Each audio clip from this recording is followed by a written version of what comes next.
Live from Chicagoland Speedway in Joliet, Illinois, the Indy Racing League is set for its next to last race in the 2002 season.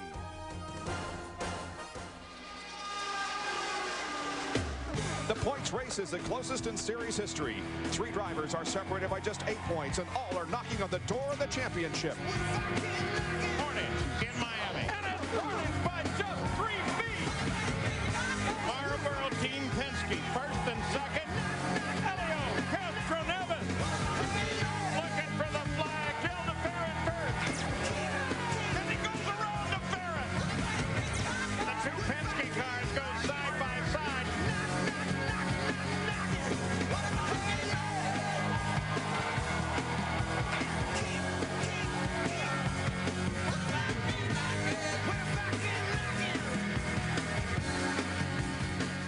ABC Sports Championship Television welcomes you to the 14th IRL race of the year, the Delphi Indy 300.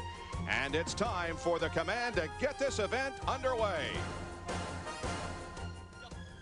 Ladies and gentlemen, start your engine.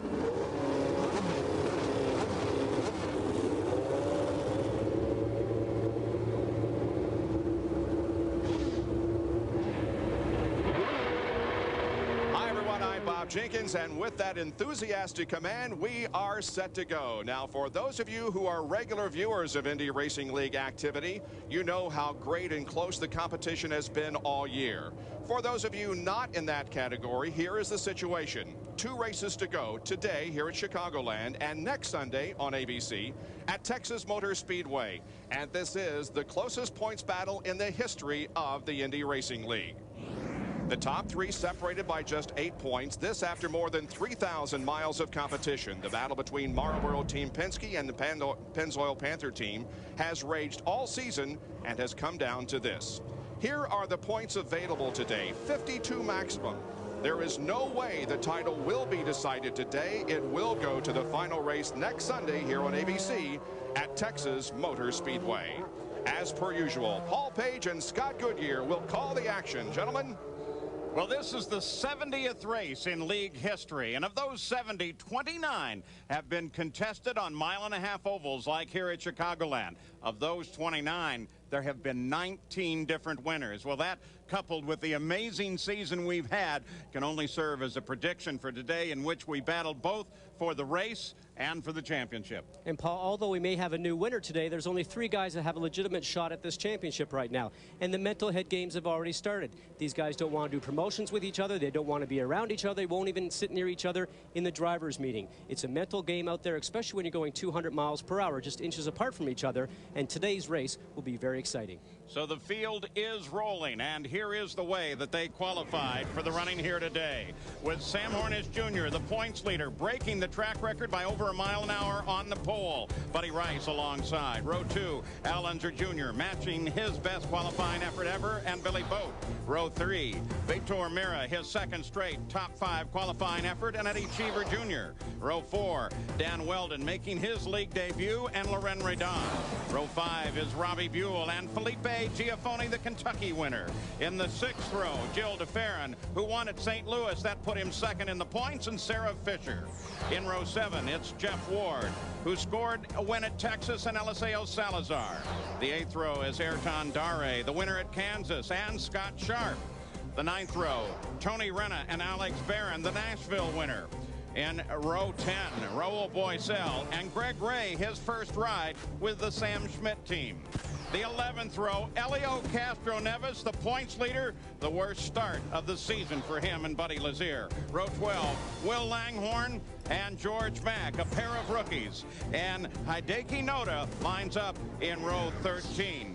Now, Scott Meyer had warmed up at 215 miles an hour in qualifying, but then a mechanical kept him from running a qualifying lap. He's not running here today.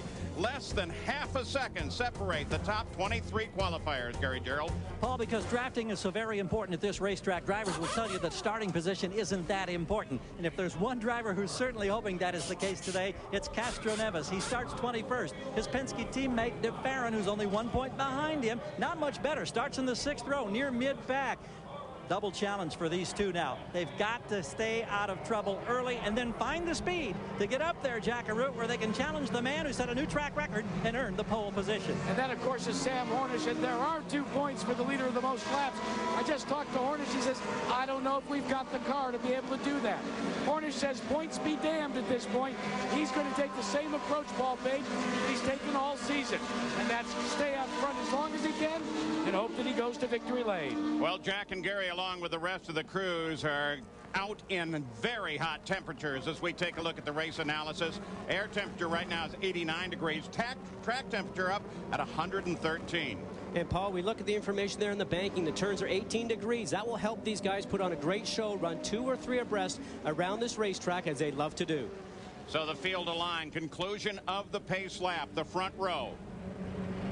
There's Buddy Rice on the outside and Sam Hornish Jr. looking for another championship down on the inside. Chevrolet Corvette pace car is off. Field under the control of the pole sitter. Hornish accelerates. Green flag is out, and we're underway at Chicagoland. Hornish followed by Rice leads them into turn 1. Little Al slots into 3rd place.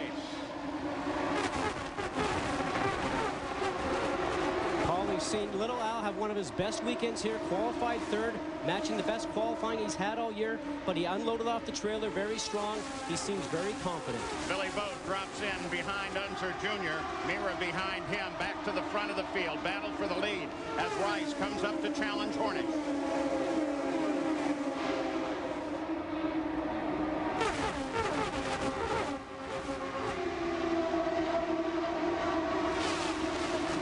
Turn 3. Rice breaks it off just a bit. For the first time this year, Hornish, though, has a teammate in the rookie Dan Weldon.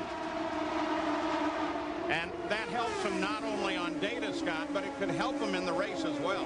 Well, it also helped them in testing, Paul. They were here just a week and a half ago running both cars, allowing Sam to run behind Weldon, simulating traffic. They spent a lot of time getting the car ready for race preparation, and then they could come here on the other day and just work on race weekend setup for qualifying, and it certainly proved great for Hornish. They're fast right off the start. Here comes Al Unser Jr., all running at better than 215 miles an hour. Unser closes in on the back of Buddy Rice. On board with Unser Jr. now. Elio Castroneves, by the way, started 21st. He's still there. Mira just moves around Boat and in behind Unser Jr. for 4th. And Paul, remember, Mira knows he has a very fast car.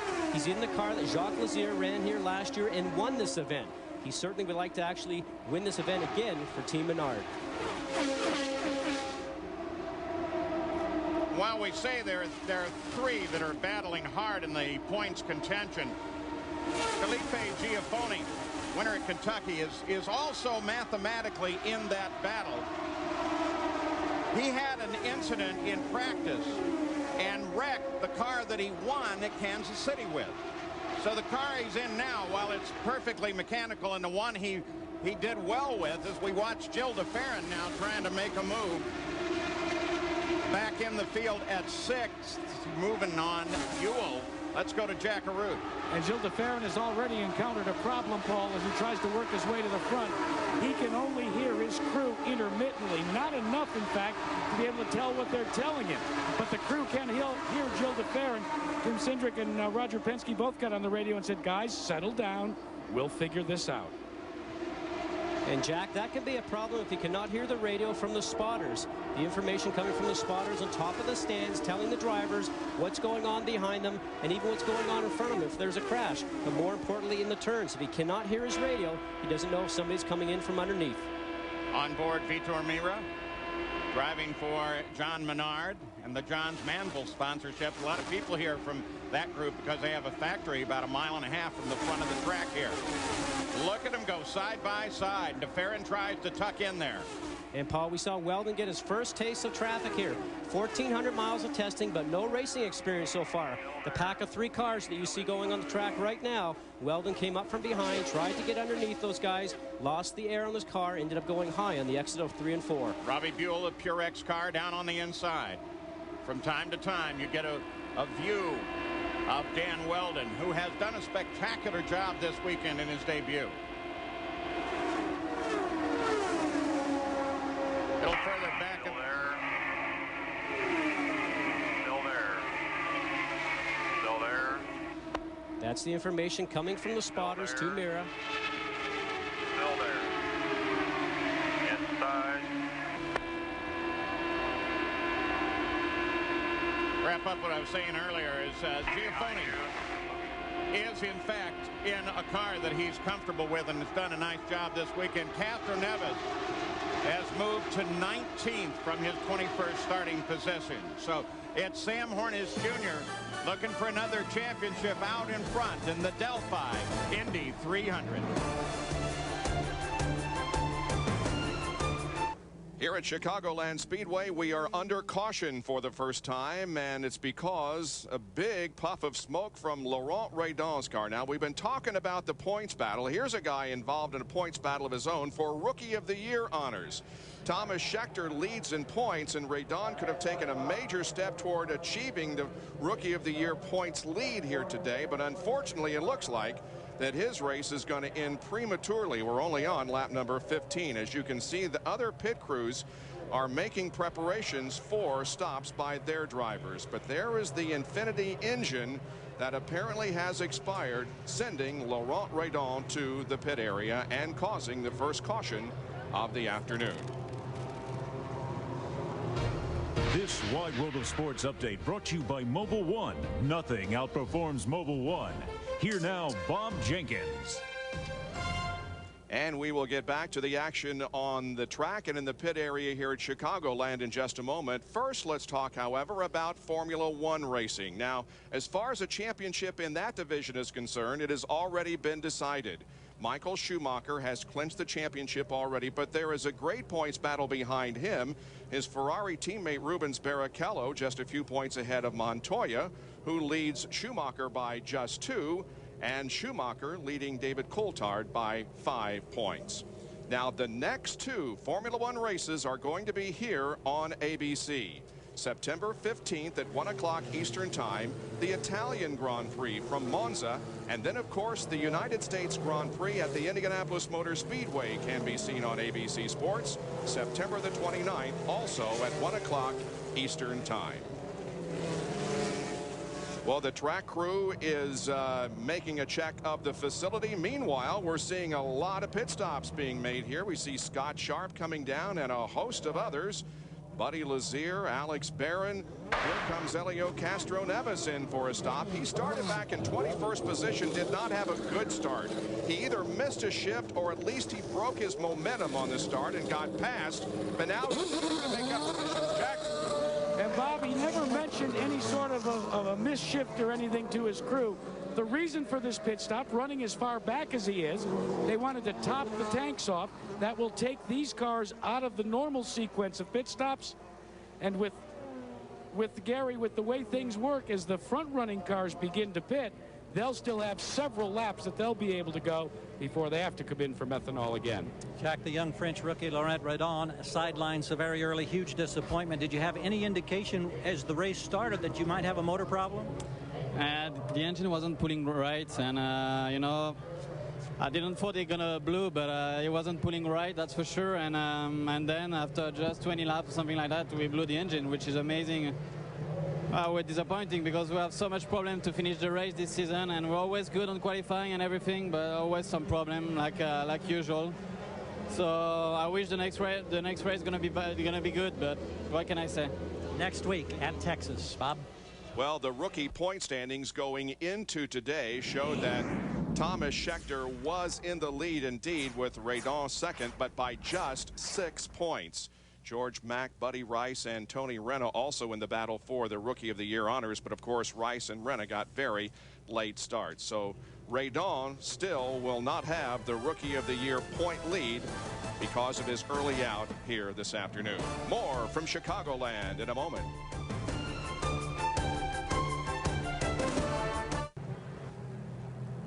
Pre-race ceremonies featuring that Super Bowl flag, the football field size, and a flyover involving F-16s by the Air National Guard from Illinois. Jack? Bob, let's update you on the leader, Sam Hornish. He has developed just a little bit of a push, which means the nose wants to go towards the wall in the corners. It's not something that they think they need to change anything except an onboard adjustment right now. But, Gary, I'll tell you what, I just got here today after the Oklahoma game yesterday, and the tension between Sam Hornish's team and Marlboro Team Penske, you can cut it with a knife. It is palpable. And when we talked to the Pennzoil Panther team, they said, we've got the best car, we've got the best driver, we've got the best opportunity, and now we've got to rest on luck. It's tearing their guts out. Jack, we just heard from one of the rookies disappointed out of the race. That was Laurent Redon. Well, here's George Mack now. They got a new paint scheme on the number 31 for 310 Motorsports this week, but the flames have gone out here. They think it's a fuel pressure or fuel pump problem. You can see one of the crew members with his hands all the way down into the fuel cell trying to make repairs, but already he's lost several laps to the field. Let's go upstairs to Scott. Thanks, Gary. We're going to get in touch with Alonso Jr. Al Jr., Scott Goodyear in the booth. You qualified third, had a great car off the trailer. It looks like the Corteco car's been working well for you. Is it just as good today? It's running really, really well. We're just staying in line here, get the race underway, and see what happens. And how's the track today? We've had some other classes of cars here this weekend. Is the track just as good as you guys need it out there? Yeah, the track's in beautiful shape today. Beautiful day here in Chicago, and the track is remnants of that. Good luck. And Bob, it sounds like he's got a good car underneath him and maybe an opportunity to win today. And Al Unser Jr. remains in the third position from where he started. Well, we know there is an incredible amount of pressure on the race drivers who are involved in this championship battle. But what about those guys, the guys in the trenches, in pit road, and also back in the garage area? We asked them about pressure that they feel. The most pressure we face is obviously getting the car together right. I mean, so we don't fall out of a race. If you fall out of one of these last two races, you're definitely done. You're out of the hunt. And if you start changing things this late in the season, you're going to miss something or make a mistake. And we're racing the Hornish, we're racing Giafoni, and we're racing Jill, and the last two races are going to be no different. When we go over the wall for those pit stops, because it's all on us then, it's out of Sam's hands, so it's there's a lot of pressure. But this is where you really got to rely on your confidence and your experience, and then you can go out there and do the job they've been doing all year. Every nut and bolt has to be perfect. One time I'll have butterflies is when I first see them coming down pit road, and then after about 2 seconds, that's the end of that, and it's time to do the job. Let the points sort themselves out with the drivers and just do my best. That's good. You did a good job. Well, right now, Sam Hornish Jr. is leading the race. Gilles de Ferran is running 6th, and Elio Castro-Neves is in 18th position as we are close now to going back to green flag racing. This caution was brought about by Laurent Redon, who scattered some oil on the racetrack. But the speeds, Paul, have been incredible. We've seen speeds here in the race exceeding 221 miles an hour. Yeah, that was Buddy Rice ran that lap. And look at the comparison of the pole here for the IRL to the Busch Series, other cars that race here. I mean, you talk about fast. This is fast, and it's a great crowd here today to watch this second to last IRL race of the season. Championship won't be decided here today, but boy, they're going to set the stage for what should be a barn burner in 1 week at Texas, and of course the coverage will come right here on ABC. Lining up ready for a restart. Hornish Jr., Rice, Unser Jr. Both green flag is out. Rice anticipates it a little bit, closes on Hornish. Hornish comes down on the line, keeps him from going by low. Now Rice moves high. Buddy Rice, Paul, with that infinity power. Now Buddy's really auditioning for a job, and here he goes. Coming inside, coming inside. And Buddy Rice goes to the lead. Eddie Cheever talks about 2 cars in his team next year. And given his performance, you would have to think that he can't ignore Buddy Rice as one of his team member, and of course Eddie would be the other. Let's go to Gary Gerald. Paul, that was the plan on the restart. They want Buddy Rice to jump up there, see if he could challenge Hornish. And what they want to do is they want to measure fuel mileage or consumption while in the lead, as opposed to being in the draft where he was for the first laps of the race. So a little road testing is underway for Buddy Rice, our new leader. front. Hornish still tucking in, and I would think that if the Red Bull team wants to run that strategy, that's probably okay with Hornish. It would be okay with him right now. And you talked about fuel mileage. We heard Gary mention that. They're getting 0.6, 0.7 of a gallon per mile. So what happens right now is if he's in the draft as he is, he's not going to have to use as much throttle, as much fuel to be able to run these speeds. He can throttle back and maybe find himself a couple of laps on the end of the stint. And that's very important because you might be able to time the yellow flag correctly. And Scott, that's exactly what Sam Hornish is doing. The crew talked about it. This is by design. So Sam Hornish Jr. sits back in second place, hopefully saving a little bit. Jill DeFerrin has now moved to fifth. And we want to take a look at Al Unser Jr. sitting in third place. There's his onboard, and there's the Firestone telemetry, Scott. And watch his hands. Look how smooth he is right through here. He's not moving his hands very much. Tells you that the car is working very well for him. I spoke with him at the driver's meeting this morning. He just had that sly smile, and he just says, I have a very good race car. Behind little Al is Billy Boat. Then DeFerrin, and look at Boat as he comes down to the inside. And Boat moves into third place. So you've got an Infinity out front, then a Chevrolet, then Boat's got an Infinity on board.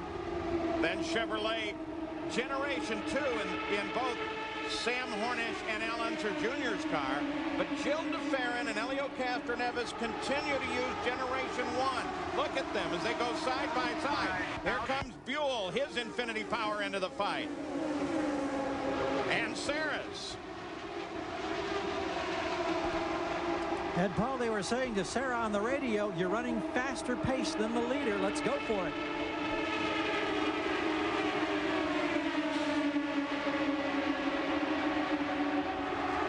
And Paul, to update the folks at home on the Generation 2 and 1 motors that you were talking about. Generation 1 is almost last year's Chevrolet engine with some updates on it. The Generation 2 is the new motor that Chevrolet built for this year. And Penske's about the only team that decided to stay with the Generation 1 because they knew it, they felt comfortable with it, that they understood the reliability with it and the fuel mileage, and they thought there was no sense in changing just for the last couple of races for this year. Yeah, they took a hard look at the Gen 2 engine, but then they decided just last week, while they thought they made some headway with the Gen 2, they really knew, understood it, and were just as good with the Gen 1. Hot day here. Track temperature has now climbed, as has the air temperature, up a couple degrees from the start. And Paul, we see the wind speed, and it's actually pointing itself over here towards turn 2. The drivers have to compensate for that wind speed. It's only 1 mile an hour, but if that should creep up throughout the race, they'll have to start changing their lines. And guys, watch for a pass. They're telling Buddy Rice, let him go back in front of you. We'll see if it happens or if Hornish wants to ride. You got a glimpse of DeFerrin as he moved around Al Unser Jr. Now sits in fourth place. Now we'll see if Buddy Rice does in fact let him go here.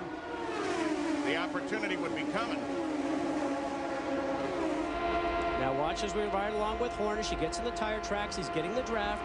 Buddy Rice's car in front right up here is poking a hole in the air for Sam Hornish to hopefully slipstream by. So we watch the leader, Buddy Rice. Forget Michaels, Madden, Monday Night Football. It's the season premiere as the Steelers face the Patriots.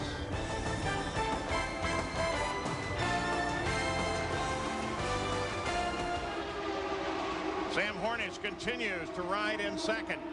Billy Boat closes in. DeFerrin from fourth begins to nibble his way forward as well.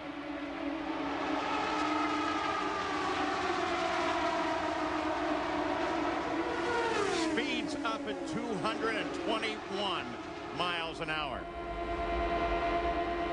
You watch it on your 9-inch screen or your 56-inch screen, and it's really hard to tell. This track is 1.5 miles around, and they just blast around it. Paul, you mentioned the speed, 221 miles an hour. Think about these guys. The temperature, you said, 90 degrees, probably 125 degrees inside the cockpit for these guys. They're out there going that speed for 200 laps, 300 miles, just inches away from each other. Draft is absolutely critical for both Hornish and Boat. The last lap was their fastest of the race at 221.5. Eddie Cheever, running back in 7th place, kicked it up to 223.6 miles an hour. Fuel load burns off, cars are lighter, racing's a little faster. And he's the wise old veteran. We call him the old bull in the Red Bull team, Paul. And he's sitting back there, certainly knows how to get the car towards the end. And he's probably sitting back there playing a bit of a conservative game right now, knowing there's still a long ways to go. And Scott, I would have to think that playing a conservative game is just what Pennzoil Panthers doing right now with Scott Goodyear. As Gary told you, Buddy Rice and the Red Bull team would like to see Sam Hornish pass them, but he's not taking the bait right now, is he? Doesn't seem to be. Hornish is tucked in there in a perfect position to conserve fuel and still run very quickly. Sam has been so laid back. It's absolutely amazing. We're chatting with him on Friday. For a guy who's critical in the championship fight at the track where he won the championship last year, and we all know the championship's going to go to the race next weekend as well. He's just as casual as they come, just enjoying every minute of it.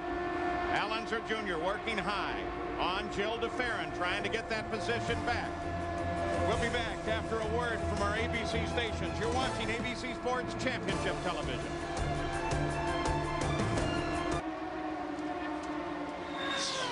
Well, let's get you up to speed. The past few laps have been incredibly quick. In fact, Al Unser Jr. was able to jump out, get around Buddy Rice. Look at him as they went wheel to wheel with Billy Boat closing in as well.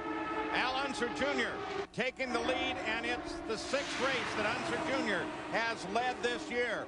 Hornish able to move around Rice as well and slot into second place. So Rice now back in third. Boat just clocked a lap at 222 miles an hour, which is generally where the leaders have been running, but Al Unser Jr. has been up at 223.2. We're at Chicagoland Speedway, the Delphi Indy 300. Paul Page, Bob Jenkins, Scott Goodyear up top. Down in the pits, Jack Arute and Gary Gerald. In the second, as yellow comes out, car against the wall, and guess what? DeFerrin. He's eye up against the wall. DeFerrin catches the wall.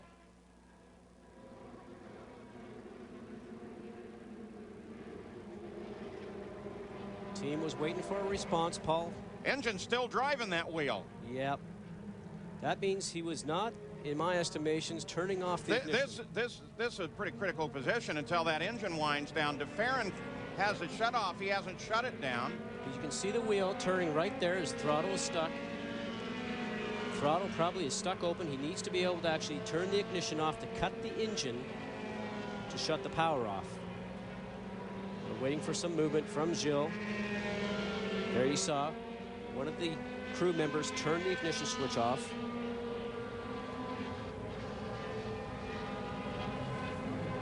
So caution is out for Jill DeFerrin on the 52nd lap. Safety team is there. Accident alone, only car to come in contact with the wall, and I've not seen that happen in a very long time. And in fact, in most, if not all, forms of racing, there's not only an internal but an external engine shutdown, so that should that kind of situation happen, the safety team can come up and shut the engine down. Paul, you're absolutely right. And what happened there was that the crew member came in from the safety crew and turned the ignition off. As we ride along here, maybe we'll get an understanding of what happened. See, they're all entering into turn one right now. Oh, got some dirty air right there behind Renna. Lost the front of the car, and up to the wall he went.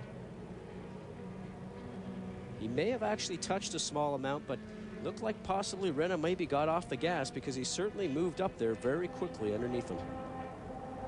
So Jill DeFerrin with a hard hit against the wall. As you can see, the engine still driving the left rear there as the car runs along the wall, and it finally rolls to a stop, but the power continues to the left rear. Now the question with that, Paul, is obviously the crew members that we see attending to the car right now shut the ignition switch off from the outside, but you wonder why Gilles did not get a chance to turn it off from the inside. Yeah, it looked like he'd taken the steering wheel off, which is generally the sign that you're conscious, you're okay. Well, we'll just wait for the official word of the Delphi Indy 300 on what happened with Jill DeFerrin. No to his championship. Under caution once again here at Chicagoland Speedway. This because of an accident involving one of the championship contenders, Gilles de Ferran. His car has crashed over in turn number 2 and has come to a rest in the backstretch. And he is currently in the ambulance and of course will be taken to the infield care facility, examined and possibly taken elsewhere. Meanwhile, those up front are pitting, Gary. Yeah, Al Unser is the first one in. He's got a long way to go on pit road. Great service, just under 10 seconds. He says the car in open air is a dream to drive, Jack. And there's a problem with Sam Hornish, but it didn't cost him any damage to his fuel. The left rear tire man had a problem getting the rear lug nut out, but he is off and away, but not in sufficient time to make a pass for the lead. Looks like that Hornish is going to come out right behind Al Unser Jr. And look who is third out. That's Helio Castroneves, the other member of Marlboro Team Penske, who started, remember, back in 21st position and has had some trouble moving through the field, but good pit work has got him right up there in contention once again. There you see the scene of the crash. The impact was in turn number 2. The engine remained running and the car went all the way to the middle of the backstretch before it stopped. There is the ambulance, which is on its way to the infield care center. And right now the championship battle really becomes secondary to all race fans because the condition of Gilles de Ferran is the most important thing right now. And of course, as we get information, we will pass along it to you immediately. But right now, no indication as to the condition of Gilles de Ferran. The race is under caution for the second time. 52 laps have been completed. Back with more of the Delphi Indy 300.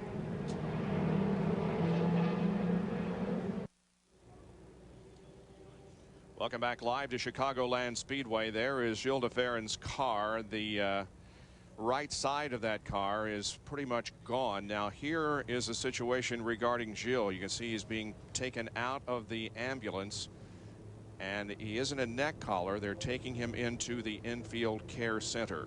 No word yet on his condition. Hopefully before long, when Dr. Henry Bach, the director of medical services for the Indy Racing League, is able to make an examination, he will have the word for us.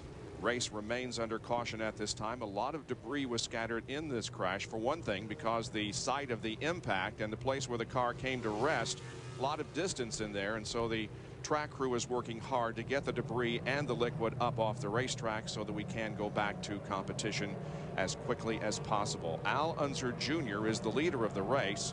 Sam Hornish Jr. is second, and Helio Castroneves, as I indicated just a few moments ago, had a great pit stop and was able to get out third after starting in 21st position. So we have one of the championship contenders right now out of the race because of the crash, but Hornish and Castroneves, the other two, running in second and third position at this time. Eddie Cheever Jr. is shown in fourth position, then Billy Boat, Scott Sharp, Felipe Giafoni, Reich, Lazier, and Mira are the top 10, as Roger Penske, of course, very concerned about his driver, is also awaiting word from inside the infield care center here at Chicagoland Speedway.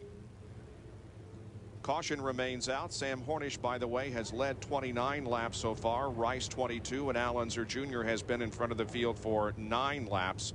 And again, we remind you that the driver who picks up the most laps leading will pick up 2 bonus points. Cleanup is continuing here at Chicagoland Speedway because of an accident involving Gilles de Ferran. We'll be back after this from our ABC stations. You're watching ABC Sports Championship Television.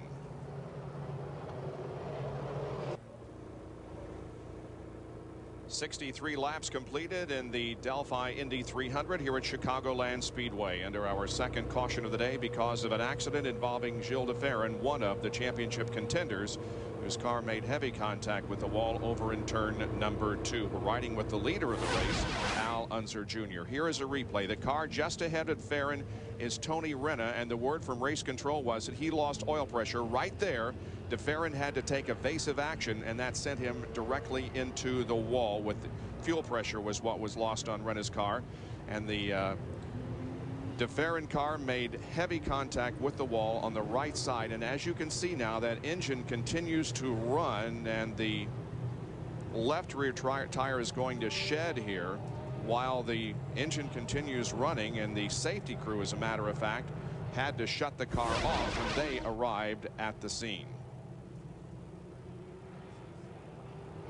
This is live now as we watch Gilles de Ferran, obviously outside the medical center. We did see a thumbs up from de Ferran, so that is very good news, but he is being loaded into a helicopter, so obviously will be airlifted to a local medical facility for further treatment. Again, as I said, Dr. Henry Bach is our man, and Gary Gerald is there, and whenever word is received, we will have it for you. There is de Ferran lifting the right arm and giving us the thumbs up, and that is very, very good sign. There's the helicopter on its pad, ready to take off with de Ferran inside.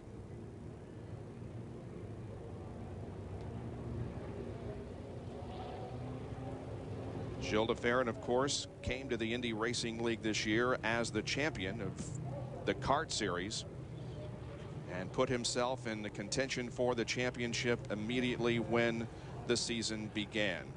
He finished second at Miami, second at Phoenix. It took him a while, however, to win his first race here in the IRL. He did so at Pikes Peak International Raceway, and then, of course, was the most recent winner in the IRL at Gateway just 2 weeks ago. Ferran, however, came into this race as the points leader by 1 over his Marlboro Team Penske teammate Helio Castro-Neves.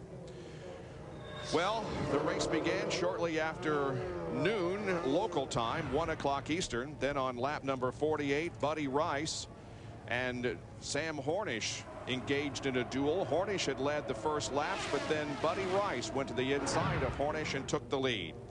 On lap number 48, Al Unser Jr. and Buddy Rice battled for the lead, and this time Little Al came out with the advantage. Then the crash, which occurred on lap number 52. Here again, once again, is the impact with the outside wall that de Ferran had, and that has caused this very lengthy delay here at Chicagoland because of the cleanup that has been necessary. We get the word now that in 2 more laps we will go back to competition.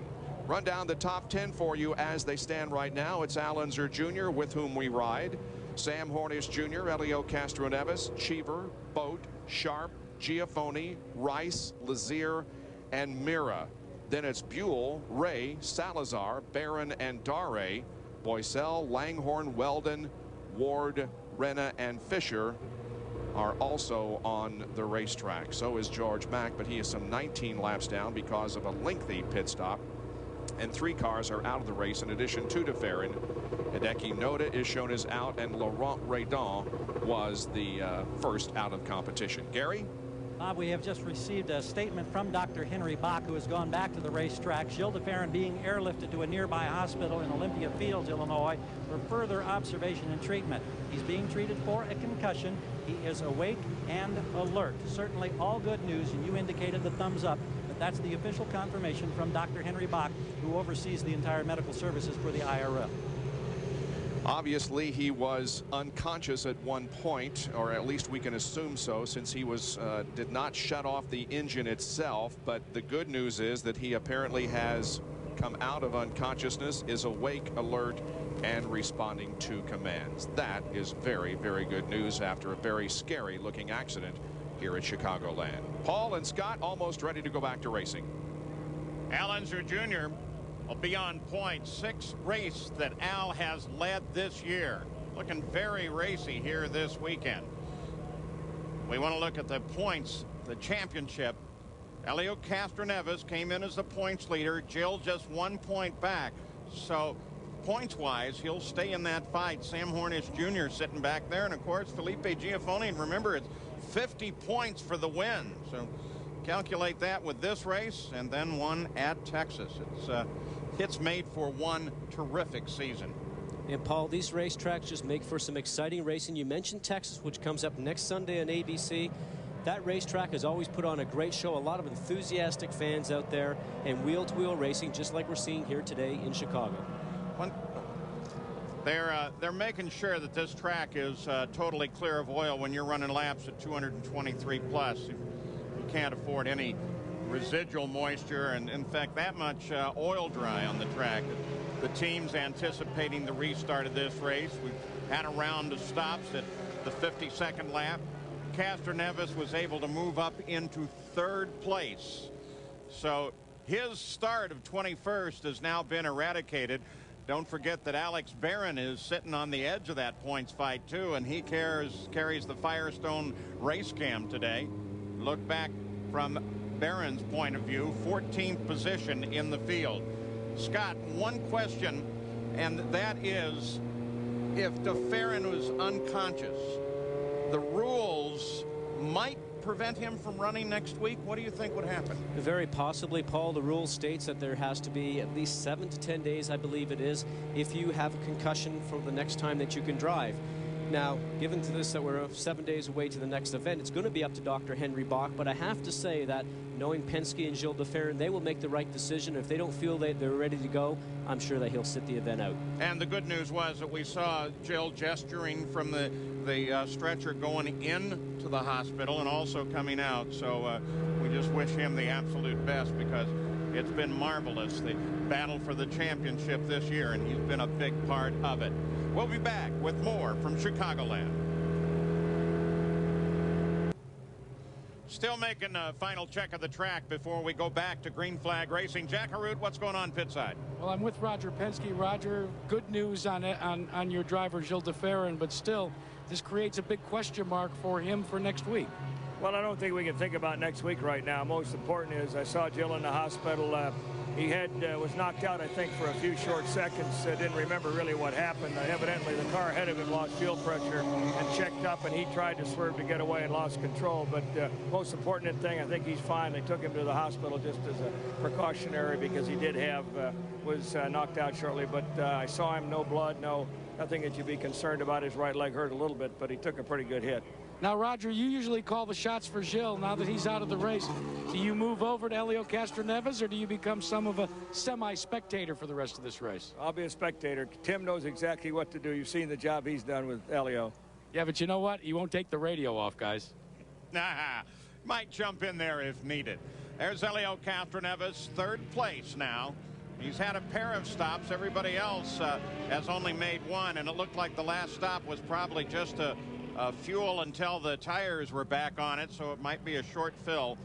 We did check with race control in regard to Gilles DeFerrin and whether or not by any absolute ruling he could or could not race next week, and they report it is entirely up to Dr. Henry Bach. He will make the call on that, and you heard Roger Penske's position on it as well. So we should be coming back to the green flag. They're in turn number 2 right now. Al Unser Jr. is the leader, followed by Hornish, Castroneves, Cheever, Vogt, Sharp, and Felipe Giafoni is up there as well. It's a time, Paul, for the drivers to get their head back in gear. They've had a lot of time underneath yellow right now. They need to make sure that they're mentally prepared for this green flag and racing back up to speeds at 220 miles an hour from the pace of that going right now, which is about 60. Top 10. All in line on the restart. Nobody intervening, and here we go. Castroneves dropped back a little bit on the start. Cheever took a look high on Castroneves, and Hornish looks for the lead.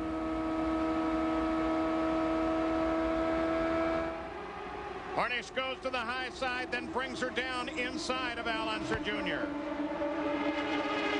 And it's Hornish back to the front. No doubt he's begun to think about the extra points available for leading the most laps.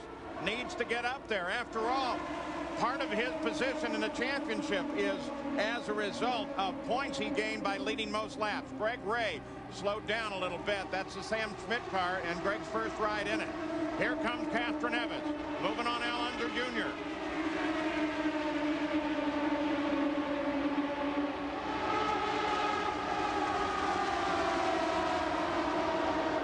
Sam Hornish now, Paul, is actually starting to show the speed that he showed ever since he tested here. Came here, ran speeds easily over 222 miles an hour by himself, and now he's going to venture out there to see what kind of fuel mileage he gets running by himself. Look at that group running back in the field. Scott Sharp in 7th, and Lazier just behind him. Aaron's Buddy Rice, his position after the stop. And that's Buell coming up, moving to the outside on Rice.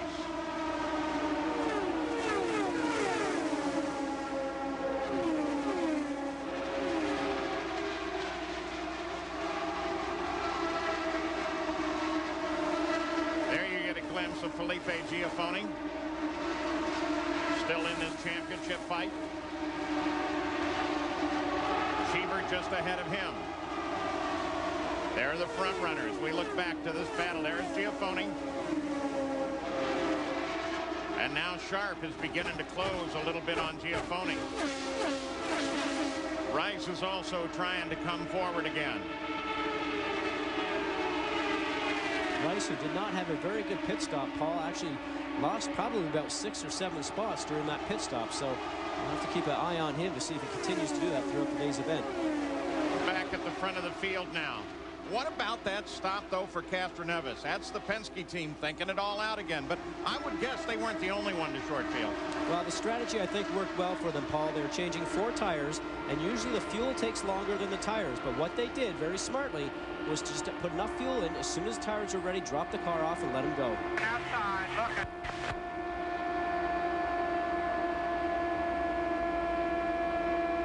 Gonna ride here with Unser Jr. I'm gonna try looking inside now. Hornish just ahead. Looks like Alex Jr. is losing a little bit of speed right mid-turn, so maybe the car's not turning as well as it should for him. Seems to catch up going into the turn, cannot carry the speed in the middle of the turn to make a run coming out of the turn for down the straight. Billy Boat now moves up on Elio Castroneves. 3 Chevrolets and then an Infinity. On board with Unser Jr. We'll give you the Firestone telemetry again and ride here. Look at that, 221, 222, 223, 224. Whoa. Full throttle, you see 99.7, that's maximum percentage. That's how that system works, up to around 4 Gs in the turns. You can see the tire temp right there. It's in the green section, so you know the tires are fully up to pressure and temperature after that long yellow.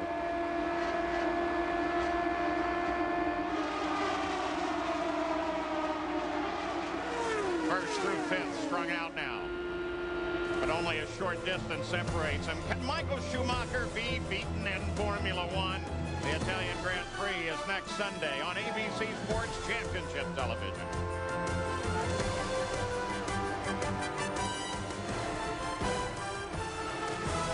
Right now, though, it's the Indy Racing League, Chicagoland. And for the first time in this stint, the field begins to overcome slower cars. Greg Ray running well off the pace in 20th position and turning laps about 10 to 13 miles an hour slower than the leaders. Castroneves takes a look outside Al Unser Jr.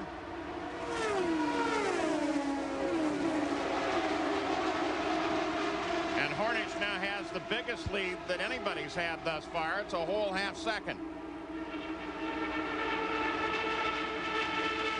And 220 in that last lap, Paul. Unser Jr., Castroneves, and Boat all over 216, 217 range. They're actually slowing each other up, trying to run side by side a little bit, allowing Hornish just to move forward. But we're seeing the strength of Hornish's car right now. We know the team is strong. The pit stops are very strong with this team. But Hornish is showing his muscle on the racetrack also. Well, he showed up here powerful. And when you tend to think that the most power on a racetrack, at least the history from early in the season, is the caution comes on. And we've got another incident. There's Salazar. There was another car down low. Salazar just barely got the wall, but it brought out the 3rd yellow of the day. Eliseo Salazar takes off the steering wheel again. That's a signal that he's conscious and is okay. And the safety team is already there. You think about it, Paul. Hitting the wall at that speed, and I've done it myself, I can tell you, you just don't know how fast it happens. Something goes wrong with the car, or somebody makes a mistake in front of you, and you've gone off and hit that wall. You impact it over 215 or 20 miles an hour. The cars do a great job. They're very, very strong. But without a doubt, you know it's coming. Watch the rear wing up here. Salazar directly ahead. Right the there. wing comes down. Now, that happened to Lazier in a practice earlier this year. Same sort of failure. It certainly did. I believe that was at Kentucky, but you can see his wing is down, as we saw earlier on the in-car camera. And very luckily, that happened on the straightaway for him instead of being in the middle of the turn. At that point, he's just a passenger, too. Absolutely. There you go. Watch it. Right now, the wing is actually level, and then it falls downwards. And now he would not know that because he's going down the straightaway, and all of a sudden the back of the car loses its downforce. It becomes very light, and then the car just steers left, and it's out of control. We're talking very light. We're talking thousands of pounds suddenly off the rear wheels. Absolutely. The cars create a downforce pressure of about 2,000 pounds when they go along the straightaway. And basically, these cars are built like an inverted airplane wing. So when the cars go down the straightaway, it creates suction down to the ground instead of lift, as an airplane would do going down the straightaway. So with our third caution of the day, the field slows once again. Hornish Jr. is in front. 88 laps are complete here. The lineup is Hornish, then Unser Jr., Elio Castroneves, Billy Boat, and Eddie Cheever. Those are the top 5. And it looked like they were trying to get Salazar back into the run. Eliseo Salazar's crash has brought out another caution here at Chicagoland Speedway, and as we reach this point of the season, we look forward to the end of it and the crowning of a champion, but we also look back with great fondness on what has been an absolutely incredible year of competition. As Paul Page said earlier, this is the 70th race in IRL history. We have had coming into this event 28 winners. Look at the average margin of victory this year, less than a second. And of course, we had the closest finish in IRL history at Texas in June, 11 thousandths of a second, and look forward to going back there next Sunday. So we put together a little bit of a sights and sounds of the Indy Racing League for the past few years. This is what the IRL's all about. I'm Scott Sharp. Grab the seat. Get ready to watch the green flag.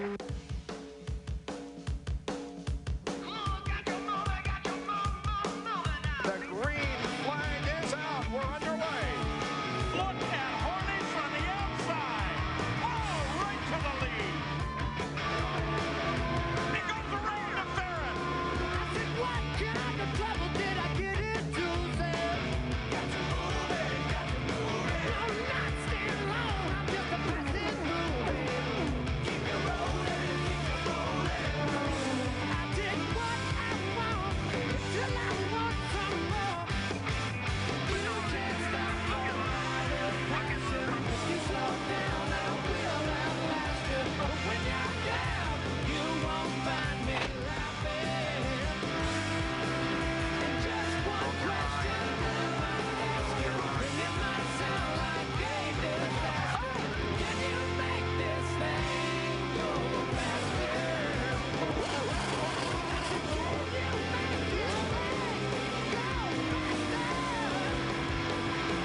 said, can you make this thing go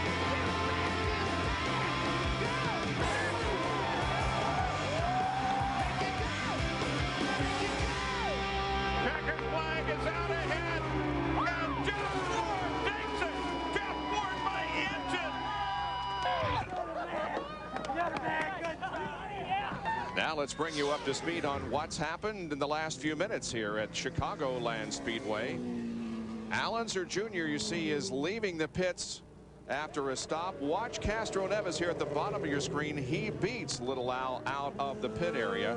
There were some, however, that did not make a stop during this caution period caused by the Eliseo Salazar crash. Sam Hornish is still the leader of the race, and we are approaching the halfway point.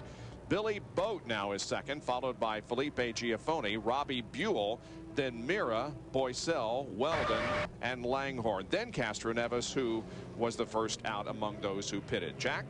Well, running very well at the beginning of this race, but out now is Sarah Fisher. Sarah, what happened to your car? Well, Team SmartBlade did an awesome job putting a good product on track. Mark and I did an excellent job. The car was perfect in traffic, and I was looking forward. We just couldn't keep up with them, and we wound up with an oil leak, and I don't know where it came from or what happened, but it was big enough to park us, which is unfortunate because we've got a lot of SmartBlade and Raybestos folks here. So hopefully we'll just root for Robbie and hope he comes away pole. Well, you could also invite all those folks to Texas because you'll be back there. I tell you what, I'm looking forward to Texas too, Jack. that was my first place I've ever been to in an Indy car, and with Mark White and my engineer, I think we're going to have a great car. Gary?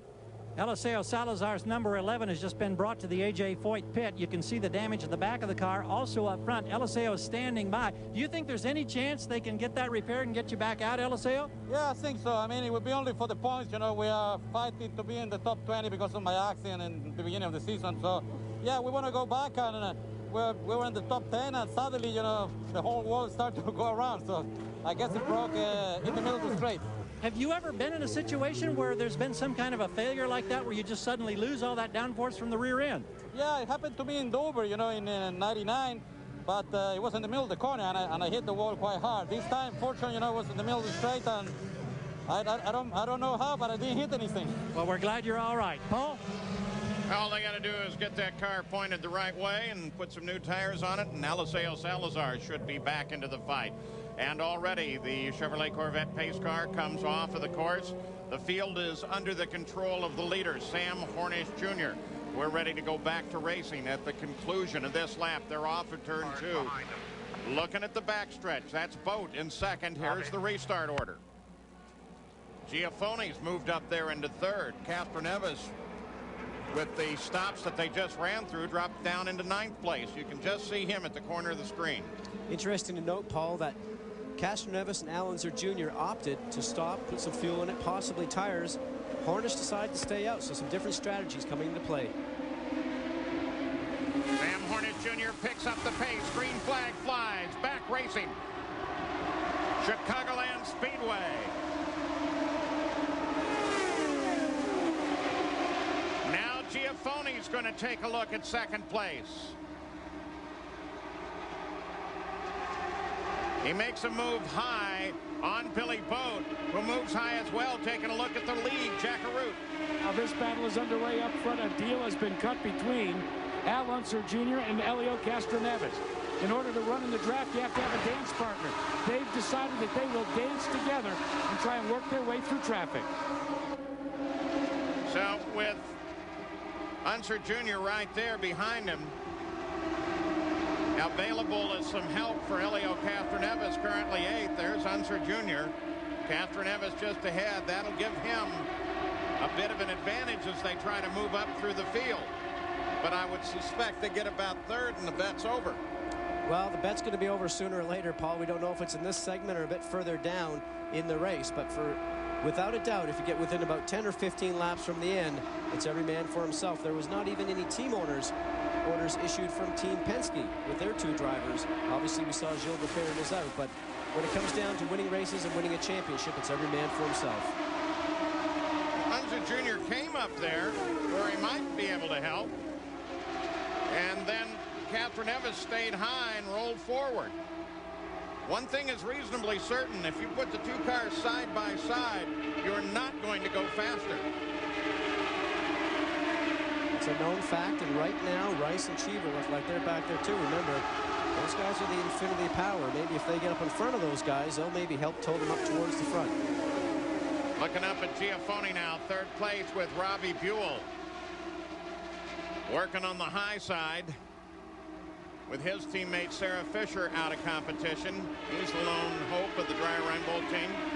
And behind Giafoni, that you notice on the rear wing there, that is the 15 car. That's Dan Weldon, teammate to Hornish. He has a teammate for these last 2 races.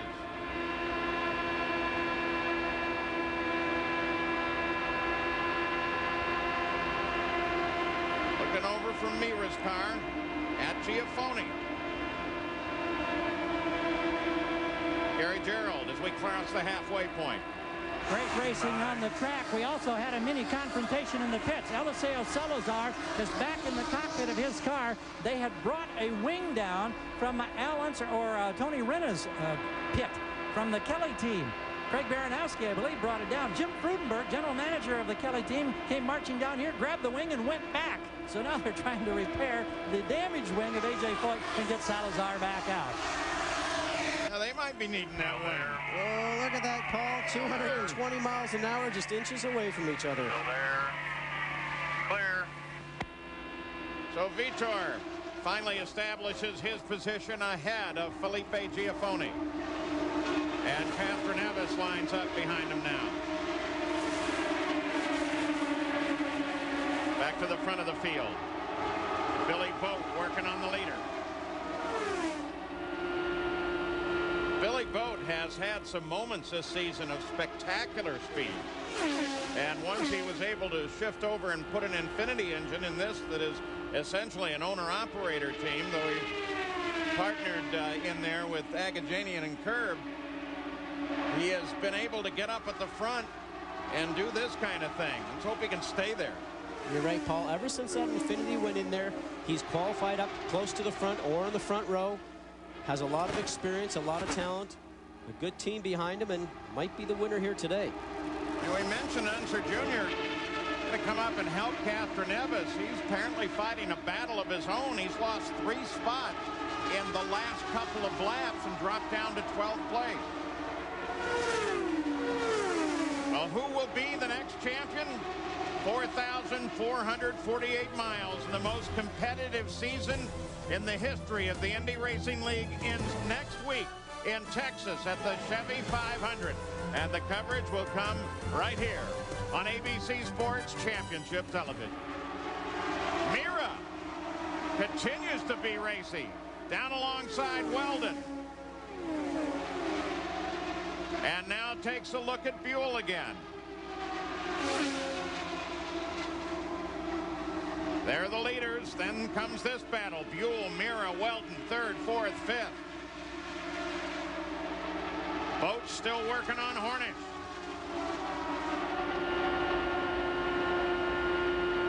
He goes out there and he tries that higher lane. He can maintain pretty much the same speed, close just a little bit, but not enough to work for him coming into 3. Just can't get it done. He takes the draft advantage going down the straightaway. Sam always goes into the turn, goes down towards the center, down towards the white line. It still leaves a little bit of dirty air for Billy Boat, and Billy just can't get underneath him to get it done. Chooses the high line again. Same thing again. See, Sam's down low by this white line down here, so there's nowhere really for Billy to go, so he's got to keep trying the high side.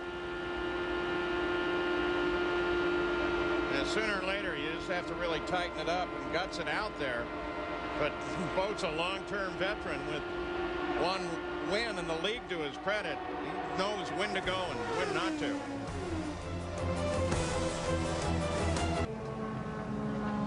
Well, the yellow has just come out as Robbie Buell headed into the pits. They called a caution for debris.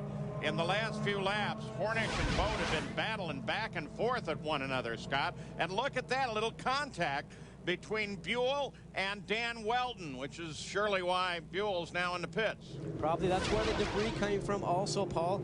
Both of them going for the same piece of real estate.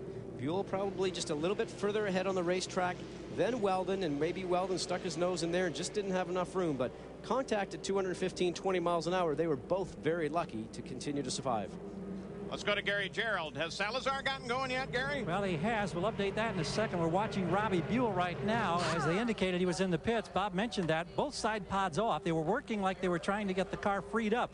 Maybe the gearbox or the shifting mechanism somehow has jammed, but this is hugely costly for Robbie Buell. And as for Salazar, yeah, Craig Baranowski made the trip all the way down to Team Menard, came up with a spare wing. Salazar's now on the track with a number 2 on the back wing. Jack? Gary, this has not been a good weekend for Team Target Chip Ganassi. Last night, their driver in NASCAR Winston Cup Racing, Sterling Marlin, involved in an early out. And now all of a sudden, Jeff Ward here in the IRL with an early out. What happened? They said it might have put a hole in the piston. It started losing power pretty early on in the race and just wasn't pulling. And we're hanging on, and eventually it just let go there. So tough day for the Target Chip Ganassi team, but you know, we got one more race to pull it out. Yeah, and you can see the smile on his face, and I know why. That's Texas is where you got your first win. Yeah, it'd be nice to end the year on a good note. We've been struggling here a little bit, and this was just one race that we didn't need to have a motor problem. So we were running in the back because the motor was letting down. So hopefully next week we get that fixed. Bob, pit stops are about to take place. The leader, Sam Hornish, says, "I don't think I want any changes on my car." He has looked very strong. Now, don't get confused here. That is Aliseo Salazar, but they have borrowed a rear wing from Team Menard, and that's why you see that big number 2 on the car number 11. Now the pits become very active as Sam Hornish Jr. comes down. Helio Castroneves will actually pit closer to pit out. Jack Arute. And they have gone to work, both teams, Marlboro team, Penske and Pennzoil Panther. Pennzoil Panther is further down pit road. Will he beat Helio Castroneves? No. Oh. Due to the fact that Helio Castroneves leads in the points, he gets his choice of pit. And it's the closest one to the blend line. That was the difference, Bob. Very close coming out. Castroneves, however, beat Hornish, and Billy Boat was right there also, and he will fall into third position as we get back to racing in just a few moments. Again, this caution is because of debris on the racetrack, and I think it's important to bring you the latest information we have, and really it was some time ago, but as many of you know, Gilles de Ferran, one of the championship contenders, was involved in what appeared to be a very serious accident earlier in the race as he made hard contact with the wall in turn 2. He has been airlifted to a nearby facility. However, he has been reported as being awake, alert, and responding to commands. He gave us the thumbs up as he entered the helicopter. Scott? Scott Sharp, this is Scott Goodyear with ABC in the booth. You guys elected to stay out. Different strategy for you? Yeah, Scott, I don't know how much I can talk to you. I think my battery's going dead on my radio, but you know, Tom Kelly and the crew are calling this right now, and you know, we're pleased with the way the Delphi cars really run, and we come from the back. I like to run high. We'll just see what we can do. Excellent. You ran so strong here last year, and the car seems like it's worked well for you. And the track, is it changing out there today with the high heat? Seems to be staying pretty consistent, Scott. Have a good race. There you hear it. The car's working well for him, and Allenzer Jr. has been running strong too, so this is a great weekend for Kelly Racing. Actually, there were 2 drivers who chose not to pit during this caution period. We just talked to Sharp, and Buddy Lazier has also stayed out. So the group that we saw coming out of the pits, that's actually the order from 3 on back. The pace car is pulling off the racetrack, leaving the field in the hands of the leader, Scott Sharp. At the moment, Sam Hornish Jr. has led the most laps, 68. Allenzer Jr. has been up front, 26. Rice, 22. And now Scott Sharp, 3, Paul, as we get set to go back to racing. And you got a glimpse there in that second position of Buddy Lazier. His brother Jacques Lazier is here this weekend and had originally said that he would like to be back behind the wheel of a Team Menard car at this race. But then he reevaluated and told me on Friday he thought he'd wait for the next season. No real reason to go out for the remaining of this year, the last 2 races. Pace picks up. Scott Sharp is in front of the field, and here we go again.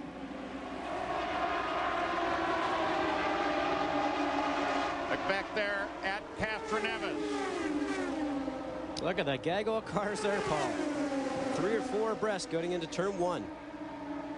Hornish jumps down low. Gary Gerald. Billy Boat on the front straightaway, Paul. Major problem, misfire. Daryl Soppy told us the electronics shut down a moment ago before the pit stop. They thought they had it solved. Then he said, no, we've got a major problem. Billy Boat coasting off the racetrack. And Gary, that's a blow to Sam Hornish. They had cut a dancing date with that particular car. Now Hornish is all alone, trying to close on Castroneves and the rest. There's the front of the field. Sharp pit stop round. They are leading. Castroneves has moved into 3rd place, and Sam Hornish sits 4th now. Giafone was up there but faded on the last lap.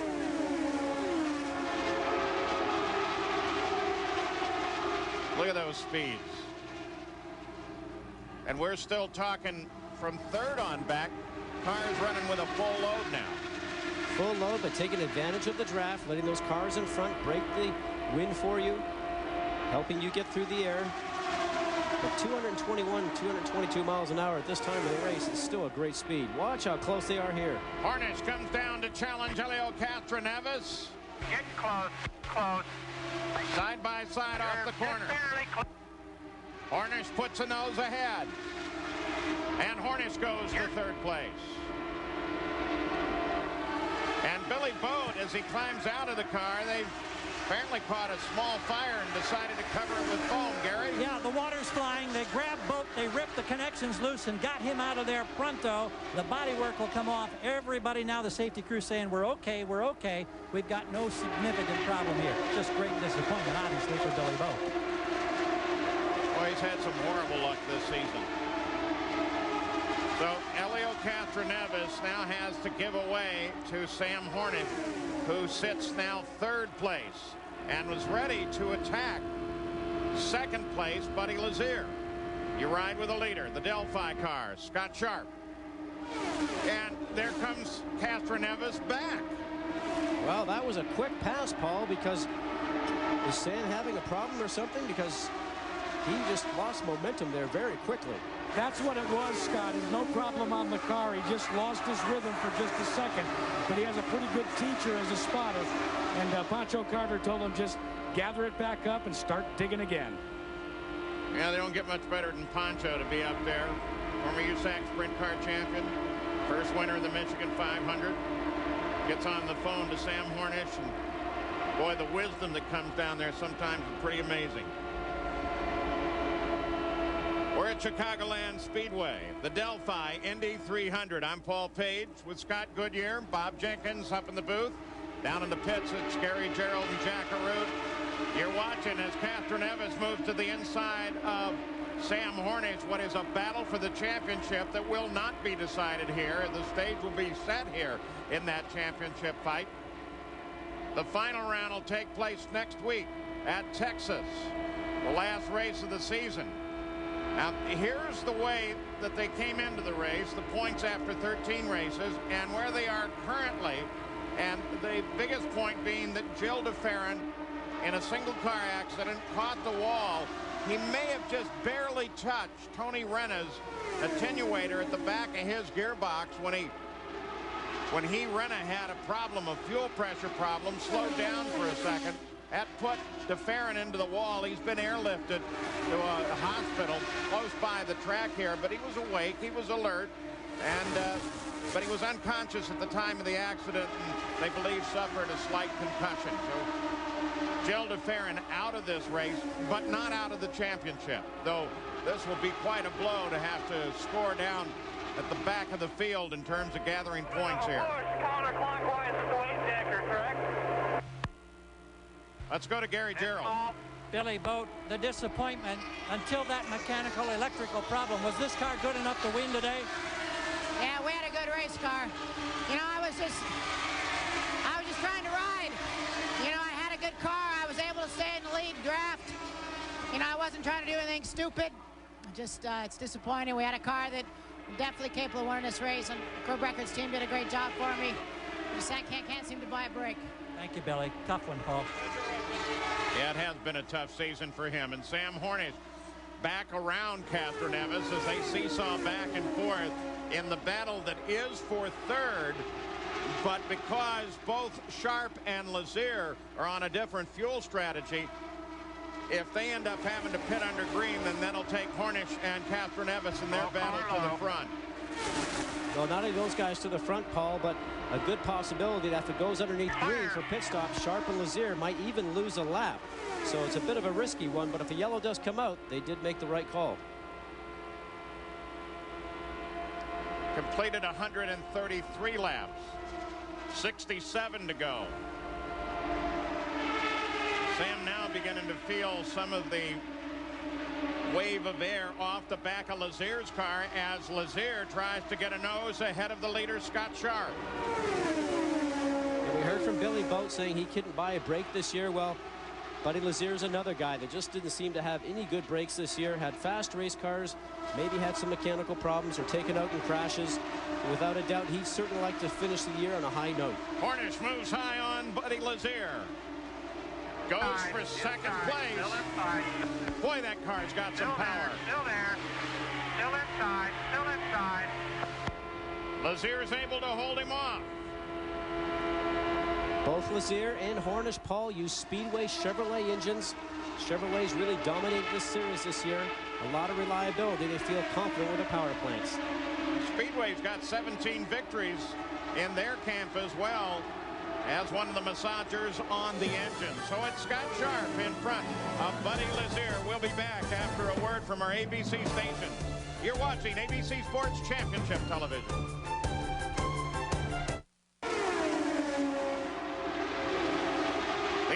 Racing League, they continue to hammer at one another at the front. It's Scott Sharp out in front, but here comes Hornish Jr. trying to grab the lead away from him. Lazier and Castroneves battle back at third. Still down there. Keep digging. Keep digging.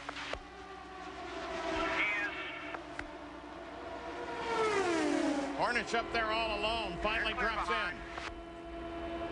Lazier and Castroneves are right there.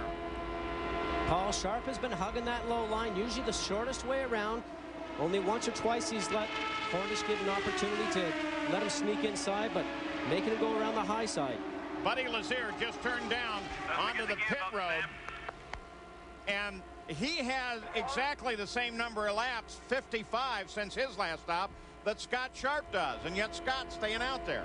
Well, two different engine manufacturers, or same manufacturer, Paul, with Chevrolet, but two different engine rebuilders.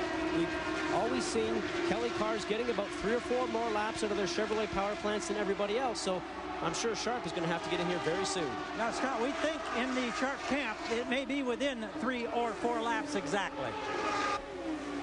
Meantime, behind this group, Buddy Rice just kicked out his fastest lap at the race at 224 miles an hour. So the pace is still blistering. When they have a green flag, they are flying.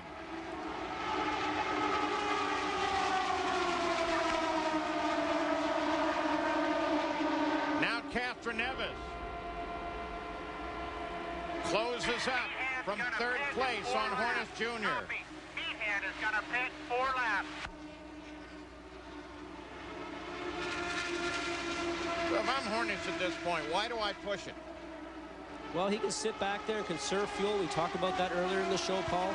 Doesn't have to go out there and push the air like Sharp is doing right now. And he knows Sharp is going to pit here in a few laps too, so he doesn't want to extend himself and maybe cause a problem, put himself out of the championship run.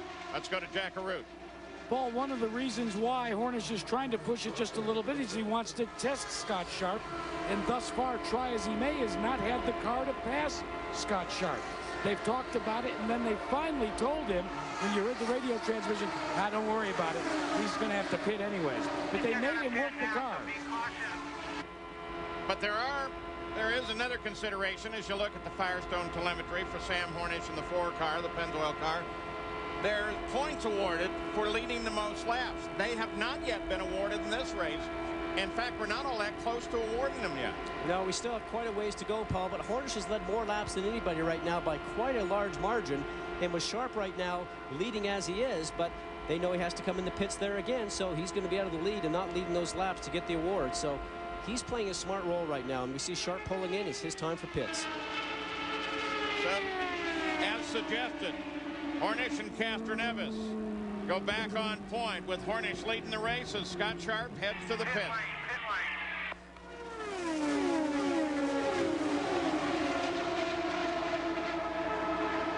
As you watch that separation at the front, that's half a second, by the way, that difference.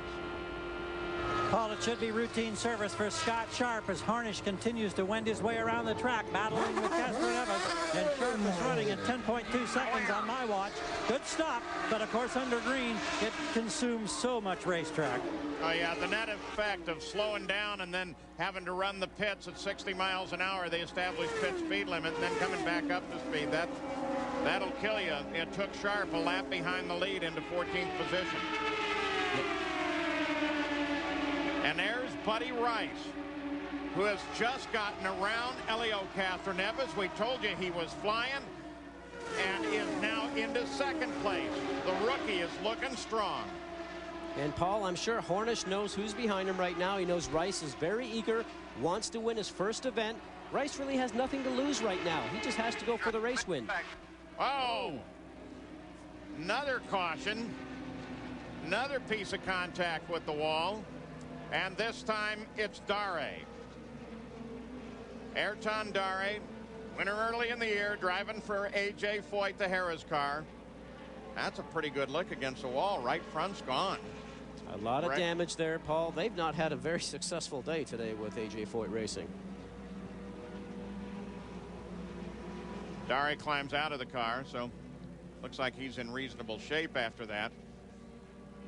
But it does bring out our 5th caution of the day. at the 154th lap. So the field slows. A lot of the crews are ready when the pits open to bring their teams in.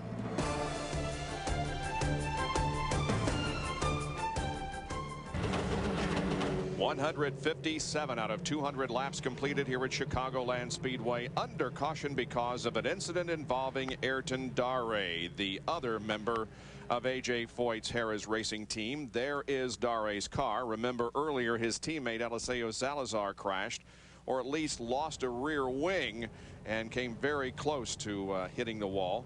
But Salazar is back in the competition.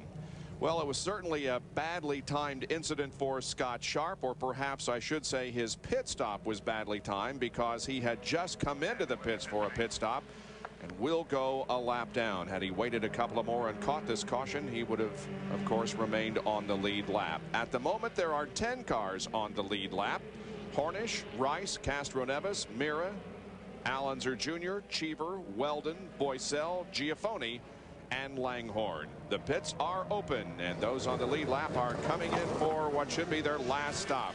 Buddy Rice slid in and missed his mark. The front left narrowly missed a crewman and the wall. Very cramped quarters to change the left front. The revs are coming up, but they've got to push him back. A costly mistake by the rookie driver. He's gone. Let's go up the other end. And the done first on Helio Castro-Neves. He gets away before Sam Hornish Jr. So yet again, fast pit work on the part of Marlboro Team Penske rewards their driver Helio Castro-Neves. And it appears as if Sam Hornish is going to come out fourth in line there because a couple of other cars besides Castro-Neves beat him out of the pits, including Vitor Miro, who's having a terrific race here this afternoon. He was running up in the top 5 before this caution period.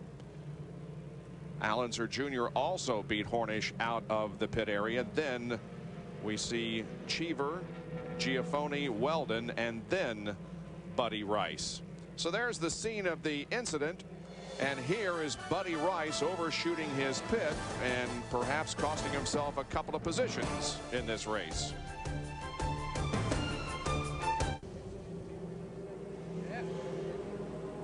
Awaiting the restart of the Delphi Indy 300 here at Chicagoland Speedway in Joliet. Now, the situation regarding Scott Sharp and Buddy Lazier isn't as bad as perhaps it could be. Remember, the IRL rules say that if a car is in front of the leader when the caution comes out, he is able to make up the lap. Well, at the moment, Sharp and Lazier are ahead of the leader of the race, Helio Castro-Neves, on the racetrack. We're waiting to see if they will be waved around the pace car when we get to a position where we go back to racing. Also in that category is Alex Barron. He was 2 laps down, and now he is only 1 lap down. So those 3 right there are at the tail end of the lead lap. Gary?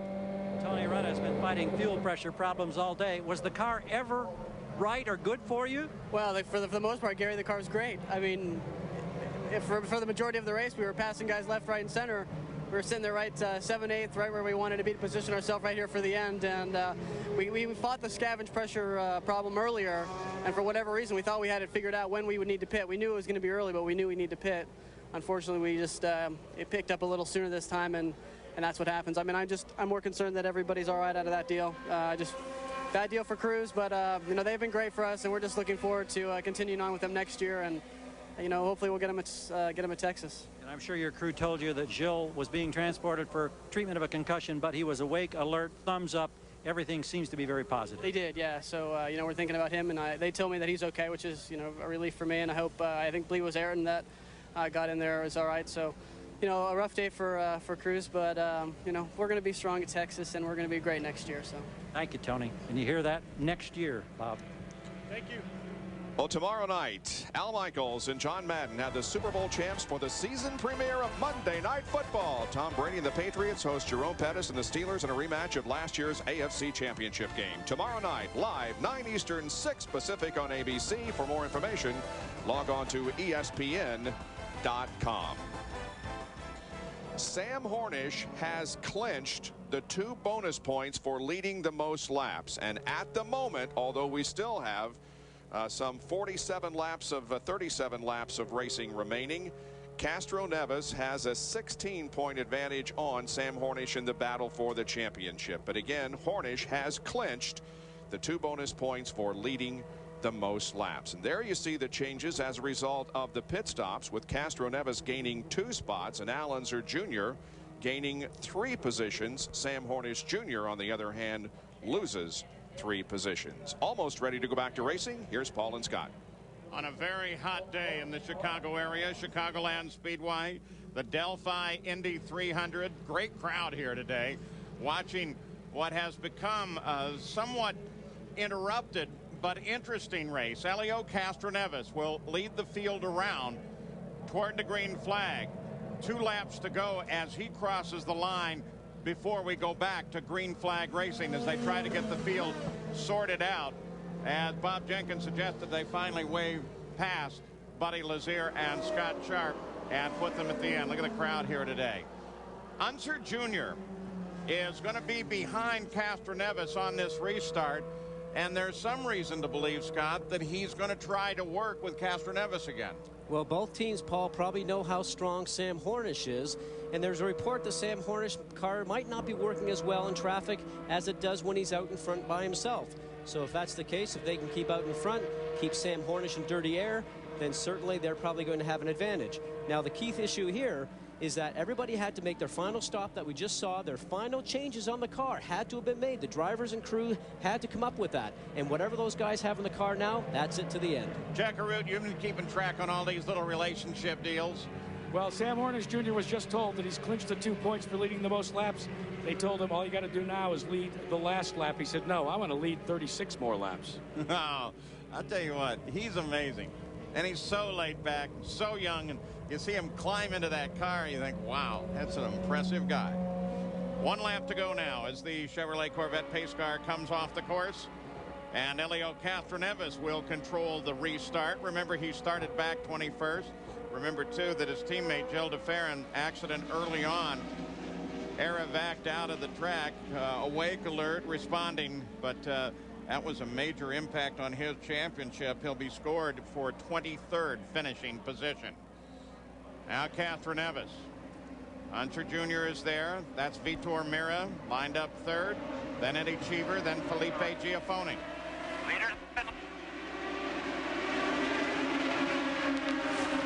And there they go. Green flag is out. Castroneves going to lead him into 1. Unser Jr. closes up. Mira looks on the inside.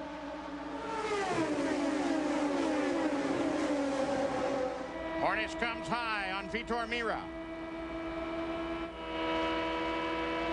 And goodbye, Hornish. He is on his way. He said he was looking for the front. He's partway there. Oh, he's going to get a great draft here, Paul, with both those guys running side by side, creating a big hole in the air for him. Oh, and he slips in under Helio Castroneves and picks up Unser Jr. Castroneves is 4th to the high line. And that's what he needed to do. Remember, Al Jr. is not in the championship fight right now, obviously in the fight for the race today, but Sam Hornish has now put his biggest challenge behind him. So Sam Hornish lined up 2nd place behind Unser Jr. Castroneves fades to 3rd. Mira 4th. Buddy Rice on the move now. Comes up and now runs in 5th place. Inside, at the front. Left side, still left side, still there. Hornish is feeling his oath. Boy, has he been powerful today. Still left side, still left side, still there. Still left side, still left side. There. Hornish to the lead. There's only been 1 minor hiccup with that car as Castroneves tries to come around the outside of Unser Jr. In Friday's practice, Giafoni caught the wall, and as the nose of Giafoni's car tumbled down the track, it took the left front wing off of Hornish's car. They had it fixed right away. A little hole in the tub, got it fixed, and Hornish has been flawless ever since then. Castroneves works with Al Unser Jr. Mira's Menard's car sits in 4th. 30 laps to go now at Chicagoland.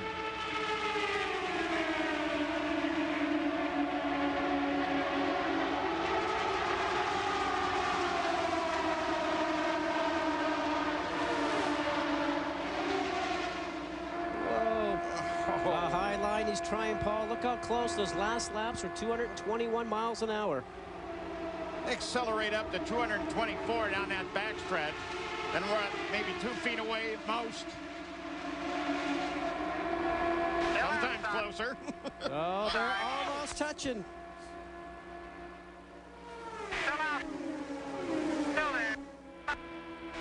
Mira inside of Castroneves.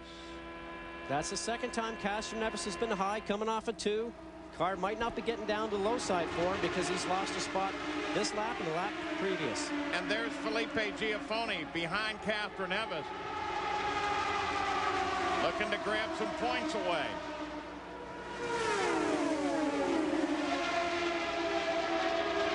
There goes Castroneves along the high side, making it work that time for him.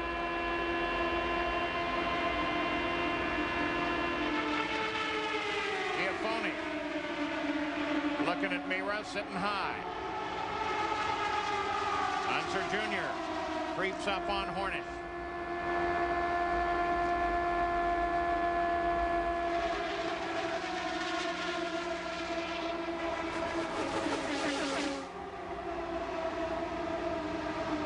Just like a long freight train of cars running at over 220 miles an hour. Now Hornish knows he's got to be smooth, run perfect lines, not use the car too much, run that low line if he can to make the guys go around the outside if they're going to get past him.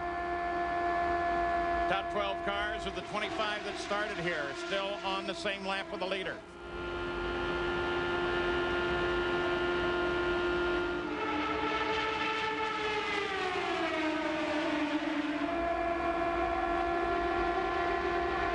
Junior looking for the draft. Pancho Carter telling Hornish that he's going to look on the outside.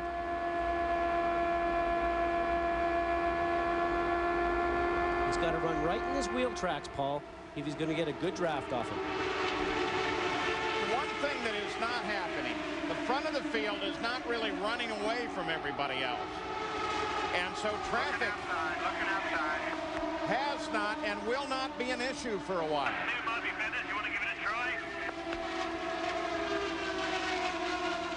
Andy Brown, the engineer, asking him if he wants to go up to sixth gear. Looking inside, coming inside, coming inside. Allinger Jr. found the hole on the low side. He left it open for him, and he took advantage of it.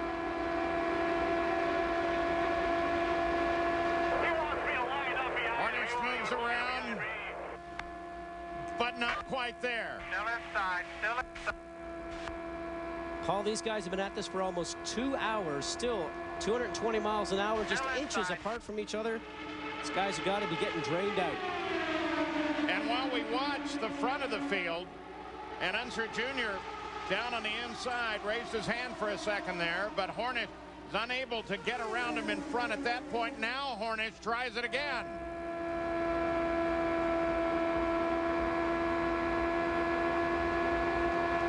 You see Hornish's Chevrolet horsepower working advantage in the middle of the straightaway.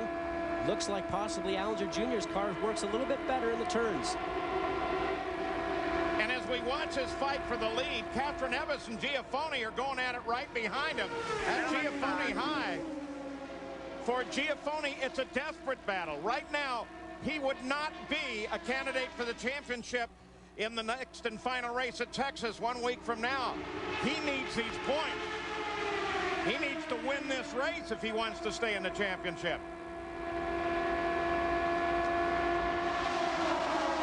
And look at him up behind Hornish now. The guy that's not showing his hand right now, if he has one, Paul, is Castroneves. It seems like he can sort of get close to the guys in front. Can't do a whole lot with it. Once he gets there, we'll have to see if he's experimenting and sort of trying to get a read on those guys up in the front. Because laps are running out now, just 19 to go. That's an enormous if, too. While the car appears to be in fairly good shape now, they fought with that car this entire weekend. Really never got it going the way they wanted. Qualified 21st with it. We talked earlier about Allinger Jr.'s car coming off the Kelly trailer. Been strong since he arrived here on Friday. The Penske guys struggled. Castroneves qualifying 21st, but the great pit stops have put him up in the hunt right now. But right now, he's all on his own. There's no more pit stops, no more changes to the car. They continue side by side, lap after lap after lap. Here comes Hornish again. And when they're doing that, Paul, it's drawing all the other guys back up from behind. Look at that. It's like a flying pace lap now. It has been for a couple of laps. 2 by 2 by 2.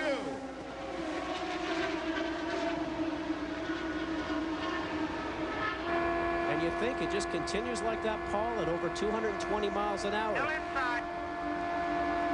And so close every time.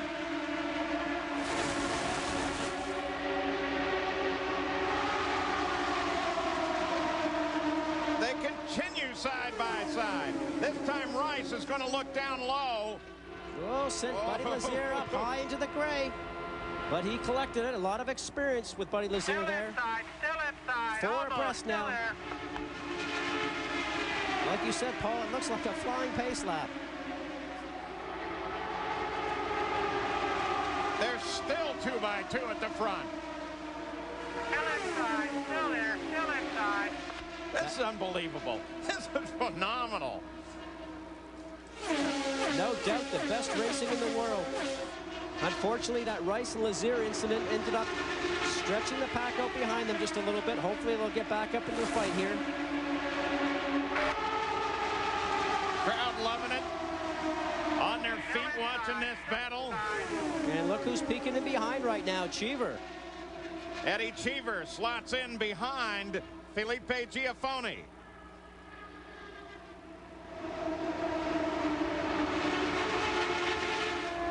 Back at the front. Both Cheever and his teammate Rice are really making their presence known here at the end. Let's try +1 again. Let's try +1. Andy Brown telling Sam Hornish Jr., his driver, some fuel information. Go +1 on fuel. I mean, there's no fuel concerns there. +1 means the engine's running richer, more fuel going in. Maybe more horsepower. First 6 positions and still running generally 2 by 2. Giafone has dropped to 6. Unser Jr. and Hornish still side by side. Looks like Cheever might be able to come up and give you a push. He's able to hang with you up there. Still inside, still inside. Cheever's coming, gonna help. Cheever's looking outside. Let's take a look at speeds as they cross the line here. 218, 219 back in the field. 220 for Dan Weldon. 10 to go now. Nobody's given up. Nobody's given an inch. And Paul, as the field tightens up right now, the guys that are back there in 4th, 5th, and 6th, they need to make a move to get themselves up there right behind the first 2 if they're going to have a shot at winning this. Now, the key thing that usually happens is that one of the guys in the front will make a desperate move and maybe open up for all the guys in the back of the pack. But right now, Sam Hornish cannot afford any mistakes. If he has to finish second, he's going to collect a lot of points here today. Nobody can afford a mistake at the front. The entire top 10 are all running right together. They go 3 wide. These 2 cars at the front, Unser Jr. and Hornish, are like they're locked together.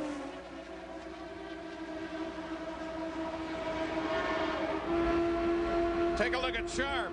He's sitting back in 9th place right now, but still very much in this battle.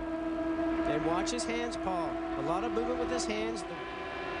And here he is. Remember, he's got himself back up there because he went down a lap and he got passed around.